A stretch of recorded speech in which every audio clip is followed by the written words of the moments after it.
बेटी जैसी बहू। माँ जी, यह सोफा सेट कितना पुराना हो चुका है, अब तो यह डिजाइन भी नहीं चलते, इसे बदल देते हैं। खुशबू से अपनी सास से कहा, लेकिन उसके कुछ कहने से पहले ही ससुर जी बोल पड़े, क्यों पुराना हो गया है तो बदल दे भाई, अभी बहू टूटा भी नहीं है, अच्छा खासा तो है, बैठने लायक है। कितनी मेहनत से घर का एक एक सामान जुटाया है, तुम्हें क्या पता कुछ नहीं बदलेगा, इस घर में जो जैसा है वह वैसा ही रहेगा। ससुर जी की डांट सुनकर खुशबू मायूस हो गई और चुपचाप अपने कमरे में चली गई। विमल जी हमेशा ऐसा करते थे, जब भी खुशबू घर में बदलाव करना चाहती थी वह मना कर देते थे।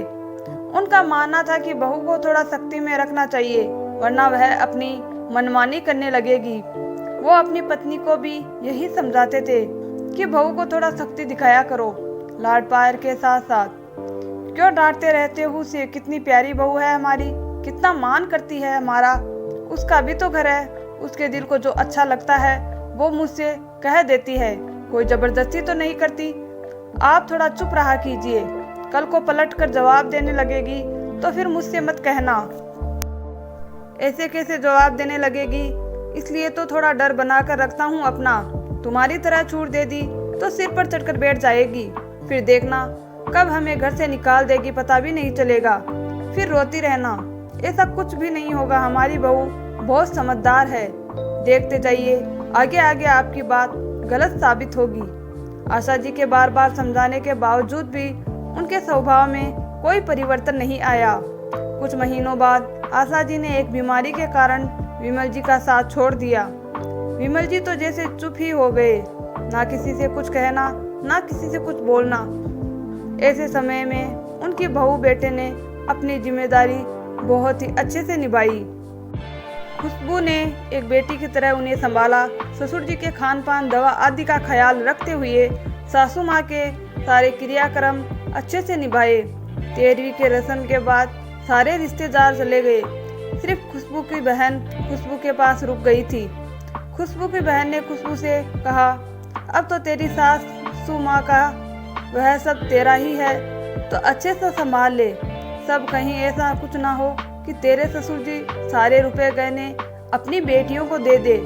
वैसे भी तुझ पर भरोसा नहीं है उन्हें, देखा नहीं कैसे अपनी अलमारी पर ताला लगा कर रखते हैं। तू एक काम कर, तेरा कमरा भी छोटा है, तेरे ससुर जी को इतने बड़े कमरे का क्या काम, अब वो कमरा तू ले ले, यह कमरा उन्हें दे दे। बस करो दीदी, बहुत हुआ, मेरी सासू माँ चली गई, इसका मतलब यह नहीं कि आप मुझे उठपटांग सलाह दे। किसने कहा आपको कि पापा जी को मुझ पर भरोसा नहीं। अब घर में इतने रिश्तेदार थे तो ताला मैंने ही लगाया था, और दूसरी बात वो रुपए गहने उनकी पत्नी के है, वो चाहे जिसे दे सकते हैं, उनकी मर्जी है। रही बात कमरे की, तो वह कमरा मेरे ससुर जी और मेरी सासू माँ का ही था और उन्हीं का रहेगा। सासू माँ नहीं रही तो इसका मतलब यह कतई नहीं है कि पापा जी को उनके कमरे से अलग कर दिया जाए। कितनी यादें जुड़ी होगी उस कमरे से उनकी।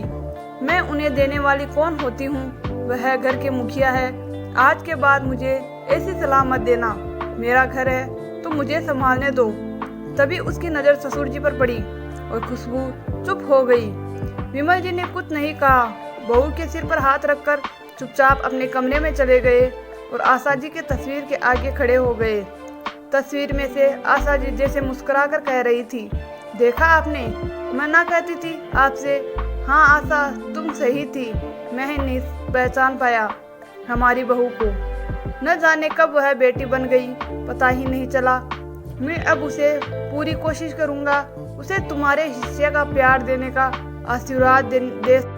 तो दोस्तों, अगर आप अपनी बहू को अपना मानेंगे तो एक दिन जरूर आपकी बेटी बन जाएगी, इसीलिए बहू को बेटी बनाकर रखिए। प्रिय मित्रों, कहानी सुनने के लिए दिल से धन्यवाद। और आपको कहानी कैसी लगी हमें कमेंट करके ज़रूर बताइए। अगर कहानी पसंद आए तो प्लीज़ चैनल को सब्सक्राइब कीजिए। Thank you.